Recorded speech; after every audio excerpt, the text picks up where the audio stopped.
আপুর বান্ধবী বল, রবিন তুমি এক কাজ করো। তুমি আমার এবং তোমার আপুর মাঝখানে শুয়ে পড়। তুমি তো ছোট মানুষই আর তুমি তো আমাদের ছোট ভাইয়ের মতোই। আর এমনিতেও শীতের দিন তো সমস্যা হবে না। আমি বললাম আচ্ছা ঠিক আছে এই বলে আমি তাদের মাঝখানে শুয়ে পড়লাম। একটু পর আমি ঘুমিয়ে গেলাম। রাত যখন গভীর হল তখন ঘুমের অবস্থায় থেকে আমি অনুভব করতে লাগলাম তারা দুইজন আমাকে এমনভাবে চেপে ধরেছিল। আমি তাতে একটু হলেও এদের ছাড়াতে পারছিলাম না। হঠাৎ আমি অনুভব করলাম কে যেন আমার মাংস ধরে না বাচ্চা করছে। এই অবস্থা দেখে আমার যেন শারীরিক শক্তি আরও বেড়ে গেল। মনে হচ্ছে আমারটা পাহাড় হয়ে গেছে। কিছুক্ষণ পর আমি অনুভব করলাম আপু এবং তার বান্ধবী উভয়েই আমাকে আমার সাথে ভীষণ এক অন্যরকমভাবে মেতে ওঠার চেষ্টা করছে। বন্ধুরা রাত যখন গভীর হল তখন শুরু হল আমার সাথে তাদের দুজনের এক অদ্ভুত আচরণ, যা অনুভব করতে গেলেই আমার গায়ের লোম এখনও দাঁড়িয়ে যায়। প্রিয় বন্ধুরা, পুরো ঘটনাটি জানতে হলে অবশ্যই সম্পূর্ণ গল্পটি শুনতে হবে। হ্যালো বন্ধুরা, আজ তোমরা শুনছ একটি অসাধারণ গল্প। গল্পটি শুরু করার আগে বলে নেই, আজ কিন্তু গল্প শুনে গিটার বাজাতেই হবে, নিজেকে ধরে রাখতে পারবে না, বাথরুমে যেতেই হবে। তোমাদের নিকট আমার অনেক অনেক বিশেষ অনুরোধ, তোমরা অবশ্যই আমার স্টোরি লাইফ এই চ্যানেলটি সাবস্ক্রাইব করে আমাকে সাপোর্ট করবে। তাহলে মজার মজার অসাধারণ গল্পগুলো শুনতে পারবে। আর কমেন্টে জানাবে গল্পটি কেমন লাগলো এবং তোমরা কোনো গল্পগুলো চাও।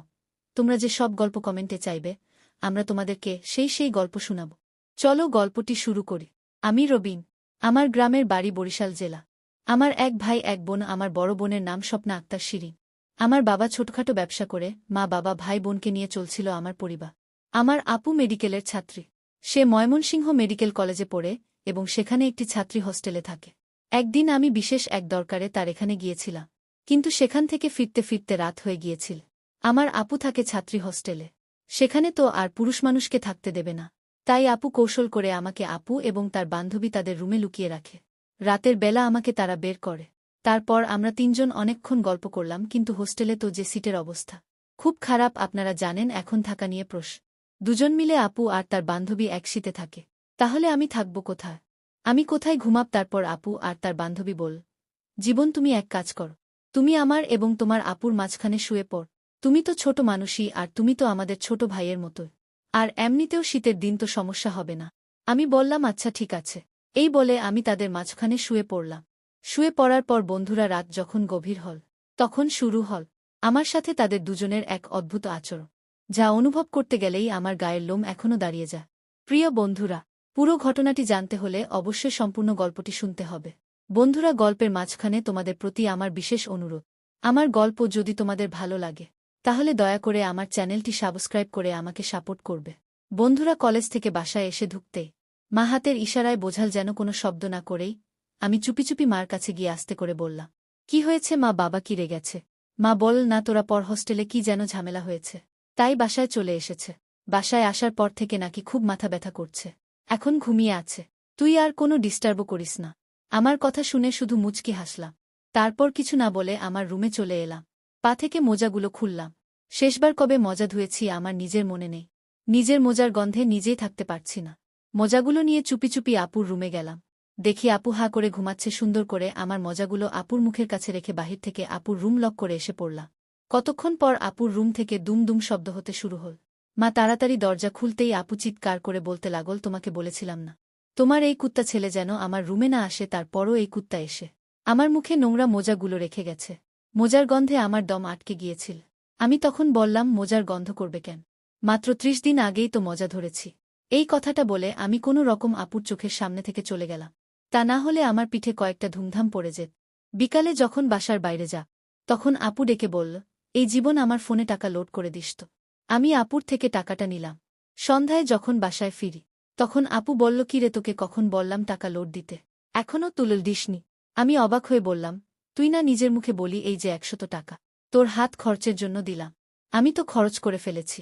আপুর আগে লাল হয়ে মাকে ডেকে বলল, তোমার এই কুত্তা ছেলেকে আমার ফোনে টাকা লোড করতে দিয়েছিলাম, কিন্তু এই বান্দর আমার ফোনে টাকা না দিয়ে নিজেই খরচ করে ফেলেছে। আপুর কথা শুনে মা বলল, তুই তো জানিস সেটা ১ নম্বরের চোর আর বাটপার, তারপরে ওকে টাকা দিতে গেলে কেন? রাতে আপুর রুমে এসে দেখি আপু পড়ছে। আমি আপনাকে বললাম আপনি একটু ভিতরে আস। আপু অবাক হয়ে আমার দিকে তাকিয়ে বল, তোর মতলবটা কি? কখনো তো আমার রুমে ঢোকার সময় অনুমতি নিস না, আজ হঠাৎ নিচ্ছিস যে? আমি মাথাটা নিচু করে বললাম, আপু আজ আমার রেজাল্ট কার্ড দিয়েছে, আমি ফিজিক্সে ফেল করেছি। আপু হাসতে হাসতে বলল, খুব ভালো হয়েছে। এখন আমি বাবাকে বলে তোকে ইচ্ছেমতো মার খাপ। আমার সাথে এমন বান্দরগিরি করিস কেমনে, এখন বোঝাব মজা। এমন সময় বাবা রুমে এসে আমাকে বল, কিরে তোর না আজ রেজাল্ট কার্ড দেওয়ার কথা ছিল? আমি বলার আগেই আপু বলল, না বাবা এখনও দেয়নি। আর রেজাল্ট কার্ড দেখে লাভ কি? আজকাল কলেজগুলোতে অনেক কঠিন প্রশ্ন করে। আমি জীবনের ফিজিক্স আর কেমিস্ট্রি প্রশ্নটা দেখেছিলাম। আমি শিওর কলেজের সবাই এই দুই বিষয়ে ফেল করবে। এতেই কঠিন প্রশ্ন হয়েছে। বাবা আপুর কথা শুনে আস্তে আস্তে বল, একটু তো প্রশ্ন কঠিন করে, এই কথা বলে বাবা রুম থেকে চলে গেল। আমি আপুর দিকে তাকিয়ে বললাম, তোর মতো বোন থাকলে এই দেশের ঘরে ঘরে বিজ্ঞানী তৈরি হতো। কারণ সব বিজ্ঞানীরাই কোনো না কোনো বিষয়ে ফেল করেছে। আমার কথা শুনে আপু আমার পিঠে কষে থাপ্পড় মেরে বলল, ফিজিক্সে ফেল করে আবার বিজ্ঞানী হবে? এবারের মতো বাঁচিয়ে দিলাম, নেক্সট টাইম আর বাঁচাব না। এখন যা সামনে থেকে। তারপর আপু বাড়িতে কিছুদিন থাকার পর আবার ভার্সিটির ক্যাম্পাসে চলে যাবে। এজন্য ২০ মিনিট ধরে আপুর ব্যাগ জিনিসপত্র বহন করে আপুকে গাড়িতে তুলে দিলাম। বাস যখন ছেড়ে যাবে তখন আপুকে বললাম, আপনি এত কষ্ট করে তোর ব্যাগগুলো নিয়ে এসেছি, কিছু টাকা তো দে। আপু মুচকি হেসে বলল, তুই খুলি নাকি যেটা চাইছিস? আপুর কথা শুনে মেজাজ খারাপ হয়ে গেল, রাগে চলে আসলাম। অবশ্যই আপু পিছন থেকে ডেকেছিল, কিন্তু আমি শুনিনি। সকালে হঠাৎ আমার ফোনে মেসেজ দেখে চমকে উঠলাম, কে যেন আমার বিকাশে ১০,০০০ টাকা পাঠিয়েছে। তার কিছুক্ষণ পর আপু ফোন দিয়ে বল, কিরে টাকা পেয়েছিস? আমি অবাক হয়ে বললাম, এত টাকা পাঠিয়েছিস কেন? আপু এসে বলল, তুই না নতুন ফোন কিনতে চেয়েছিলে, তাই টিউশনের টাকা পেলে তোকে দিয়ে দিলাম। আর ৫,০০০ কয়েকদিন পর দিচ্ছি, তখন ১৫,০০০ দিয়ে নতুন ফোন কিনে নিস। আমি খুশিতে চিৎকার করে আপুকে বললাম, আপু প্লিজ আর কিছু টাকা বাড়িয়ে দিস, ১৮,০০০ দিয়ে নতুন মডেলের ফোন কিন। কিন্তু আপু আমার কোনো কথাই শোনেনি, শুধু হ্যালো হ্যালো করতে লাগ। এমন সময় শুনি কেউ একজন আপনাকে বলছে, কি রে আর কত এই নষ্ট টেপ মারা ফোনটা ব্যবহার করবি, এ তো নতুন ফোন। কি আপনার ফোনের হয়তো স্পিকার নষ্ট হয়ে গেছে, তাই আমার কথা শুনতে পারছে না। কিন্তু আমি ঠিকই আপনার কথাগুলো শুনছি। মুহূর্তের জন্য নিজেকে পৃথিবীর সবচেয়ে স্বার্থপর ভাই মনে হল। বোনের থেকে সবসময় কিছু না কিছু আবদার করি, আর আমার বোন যে নষ্ট ফোন ব্যবহার করে সেটা কখনো খেয়ালই করিনি। আপনি ১০,০০০ আর আমার পুরাতন ফোন বিক্রি করে ৬,১,০০০, আর ২,০০০ বাবার পকেট থেকে চুরি করে ১৮ দিয়ে স্যামসাং নতুন মডেলের ফোন কিনলাম।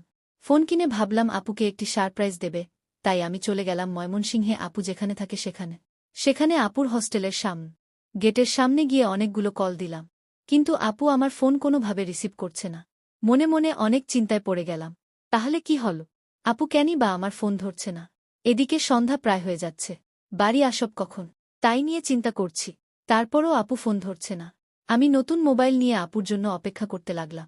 কিছুক্ষণ পর দেখলাম অন্য নাম্বার থেকে আপু আমাকে কল দিয়েছে। আমি আপুর ফোনটা রিসিভ করতে বল, কে? আমি বললাম, আপু আমি জীবন। তারপর আপু আমায় বল, জীবন তো এখানে এসেছিস, এখন তো প্রায় সন্ধ্যা হয়ে যাচ্ছে, আর এই সময় তুই আমার হোস্টেলের সামনে কি করছিস? আমি বললাম, তুমি একটু গেটের সামনে আসো, আমার একটু দরকার আছে। আমার কথা শুনে আপন মনে করল জীবন হয়তো কোনো বিপদে পড়েছে, তাই আপু খুব তাড়াহুড়ো করে নিচে আসতে শুরু কর। আর এদিকে আমিও অনেকক্ষণ ধরে দাঁড়িয়ে আছি। ময়মনসিংহ মেডিকেল কলেজের ছাত্রী হোস্টেলের সামনে আপুকে ফোন দিয়ে বলেছে নিচে আসতে। আপনি নিচে এসে আমাকে দেখে অবাক হয়ে বলল, তোকে কতবার বলেছি একটু ভালো করে পড়াশোনা কর, কিন্তু তা তো করিস না। এখন নিশ্চয়ই বাবা তোকে মেরেছে, তাই না?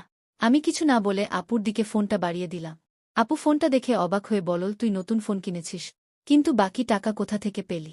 আমি বললাম, পুরাতন ফোনটা বিক্রি করে দিয়েছি, আর বাবার পকেট থেকে কিছু টাকা চুরি করেছি। আপু রেগে গিয়ে বলল, এই সন্তান, তুই চুরি করতে গেলে কেন? আমি তো কয়দিন পর টাকা এমনিতেই পাঠাতাম। আমি আপনাকে বললাম ফোনটা তোর জন্য কিনেছি। আপু, কয়েকদিন পর আমার পরীক্ষা, এখন ফোন থাকলে পড়া হবে না। ডাক্তার বোনের ভাই পরীক্ষায় ফেল করলে মান ইজ্জত যাবে। আপু আমার কথা শুনে কান্না করছে, আর বলছে, ভাইরে তুই আমার জন্য এখন ফোন করে কিনতে গেলে কেন?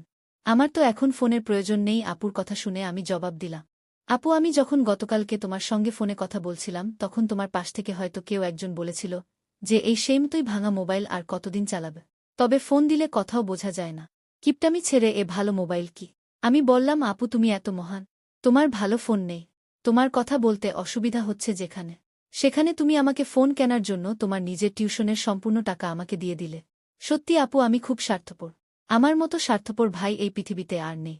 এই সব চিন্তা করে ভাবলাম তোমার ফোনের প্রয়োজন, তাই তোমার কাছ থেকে নেওয়া টাকা এবং বাবার কাছ থেকে কিছু টাকা চুরি করে তোমার জন্য ফোন কিনে নিয়ে আসলাম। আমার কথা শুনে আপু কান্নায় ভেঙে পড়, আর আমাকে বলতে লাগ, বাইরে তুমি এত ভালো কি করে হলে সারা জীবন? এই তো তুই আমার সাথে শয়তানি করলে, আর এজন্যই জীবন ভাই আমি শয়তান আর কুত্তা বলে গালি দিয়েছি। আজকে আমি বুঝতে পারলাম আমার ভাই সত্যিকারের একজন ভালো মানুষ হয়ে গেছে। আমি আপনাকে বললাম কাঁদছিস কেন? আপু কাঁদতে কাঁদতে বলল, কুত্তা ভাই বড় হয়ে গেছে তো সেই কষ্টের কান্না করছি, আপনি এখনও বসে আছে, আমি চলে যাচ্ছি। হঠাৎ পিছন ফিরে আপনাকে বললাম, আর যদি কখনো টেপ মারা মোবাইল ব্যবহার করিস তোর খবর আছে। মনে রাখিস তোর ভাই আছে। আমার কথা শুনে আপু হেসে দিল। চোখে জল আর মুখে মিষ্টি হাসি, খুব অদ্ভুত রকম লাগছে আপুকে। তারপর পিছন থেকে আপু আমাকে ডাক দিয়ে থামা। আমি আপুর ডাকে থেমে গেলাম। আপু আমাকে বলল, ভাই জীবন, এখন রাত হয়ে যাচ্ছে। কোথায় যাবি আজকে? তুই আমাদের এখানে থেকে যা, আর থাকার ব্যবস্থা আমি করছি। তারপর আপু তার এক বান্ধবীকে ফোন দিয়ে আন। তার বান্ধবী হস্টেলের লোকদের সাথে ভালো খাতি। তারপর আপু আর তার বান্ধবী আমাকে কৌশল করে হস্টেলের ভিতর নিয়ে গেল। মহিলা হোস্টেল তো, যাতে আমাকে কেউ দেখতে না পারে। এই জন্য তারা কিছুক্ষণ আমাকে তাদের রুমে একটি গোপন জায়গায় লুকিয়ে রাখ। রাত 4টার দিকে তারা আমাকে বের কর। তারপর আমরা 3জন অনেকক্ষণ গল্প করলাম, তারপর শোবার পালা। কিন্তু হোস্টেলে তো যে সিটের অবস্থা খুব খারাপ, আপনারা জানেন।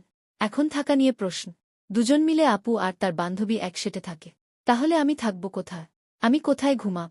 তারপর আপু আর তার বান্ধবী বল, জীবন তুমি এক কাজ করো, তুমি আমার এবং তোমার বান্ধবীর মাঝখানে শুয়ে পড়। তুমি তো ছোট মানুষই, আর তুমি তো আমাদের ছোট ভাইয়ের মতোই। আর এমনিতেও শীতের দিন, তো সমস্যা হবে না। আমি বললাম, আচ্ছা ঠিক আছে। এই বলে আমি তাদের মাঝখানে শুয়ে পড়লাম। একটু পর আমি ঘুমিয়ে গেলাম। রাত যখন গভীর হল, তখন ঘুম থেকে আমি অনুভব করতে লাগলাম তারা দুইজন আমাকে এমনভাবে চেপে ধরেছিল, আমি তাতে একটু হলেও এতে চড়তে পারছিলাম না। হঠাৎ আমি অনুভব করলাম কে যেন আমার মাংস ধরে না বাচ্চা করছে। এই অবস্থা দেখে আমার যেন শারীরিক শক্তি আরও বেড়ে গেল। মনে হচ্ছে আমারটা পাহাড় হয়ে গেছে।